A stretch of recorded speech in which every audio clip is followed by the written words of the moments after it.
Welcome to Stories, the Library of Lost Time. In a forgotten corner of the city, tucked between crumbling old buildings, stood a mysterious library. Its walls, covered in cracked, faded bricks, gave no indication of its name. There were no signs and no visitors were ever seen entering or leaving.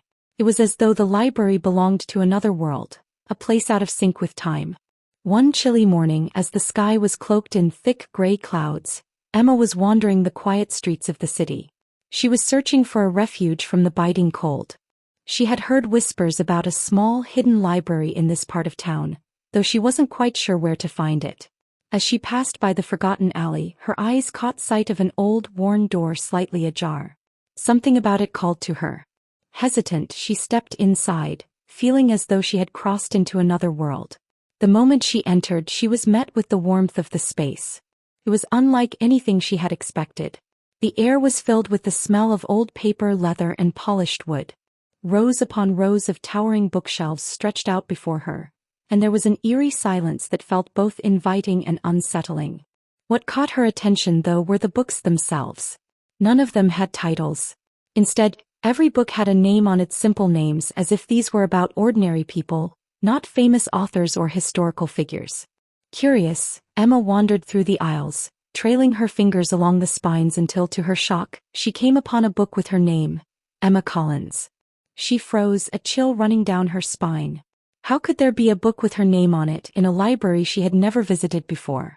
Trembling with anticipation, she pulled the book from the shelf.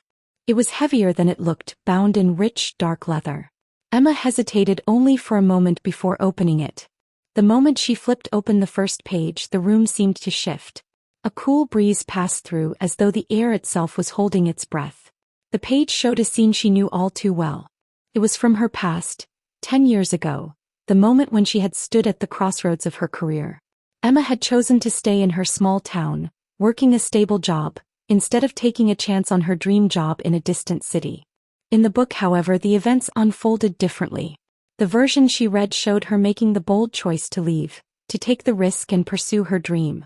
The pages appeared before her eyes, revealing a life she hadn't lived.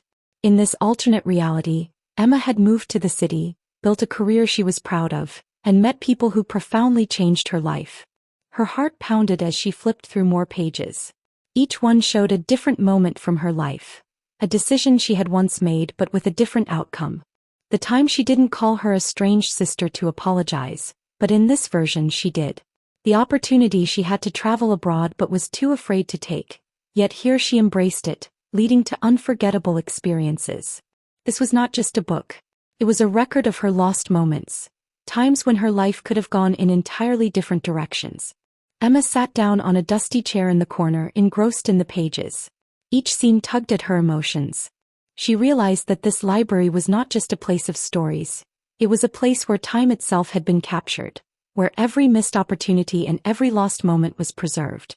Here were all the versions of her life that could have been written out on these pages, like alternate realities.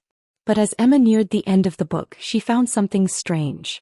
The final pages were blank, 2 or 3 empty, unwritten pages. Confused, she flipped back, certain she had missed something, but the blank pages remained. And at the bottom of the last written page there was a small, cryptic note. Not all lost time is truly lost. Some moments are still within reach. The choice is yours. Emma stared at the message, her heart racing. Was it possible? Could this be more than just a library of regret? Could it offer her a chance to reclaim what she had lost? The weight of the past pressed heavily on her, but with it came a spark of hope. She realized that while she couldn't change everything, some choices were still hers to make. The empty pages seemed to invite her to write a new future, one where she could act differently, one where she could seize the moments she had let slip through her fingers. In the days that followed, Emma's life began to change. She reconnected with her sister, reaching out for the first time in years. Their conversation, though tentative, was the beginning of a mended relationship. She also quit her job, not to chase the career she had missed, but to pursue the passion for photography she had long buried. It wasn't about fixing the past, it was about creating a new path. The mysterious library, though it seemed to disappear the next time Emma returned to that part of town, had given her something she never expected. A second chance to live her life, not as a prisoner of the past, but with the awareness that the future still held possibilities. The Library of Lost Time was not about regret. It was about the realization that even though some moments slip away, others are still within reach, waiting to be embraced. Emma knew now that life was a series of choices, and while she could never reclaim everything she had lost, she could shape the moments yet to come. Thanks for watching.